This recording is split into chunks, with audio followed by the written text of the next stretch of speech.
Så er der blevet lavet bane i haven. Så det er her, man starter.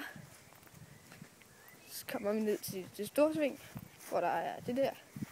Og der er forholdsvis meget glat, fordi der ligger grus og sådan sand og sådan lidt. Og så kommer vi ned her. Her er der også lidt glat nogle gange, men så ryger sådan af der. Det er langsiden. Så kommer vi ned til det næste sving. Efter svinget er der hoppet. Whoop. Så skal man gerne lægge sig omkring. Her et sted deromkring. Kom yderst og så ind.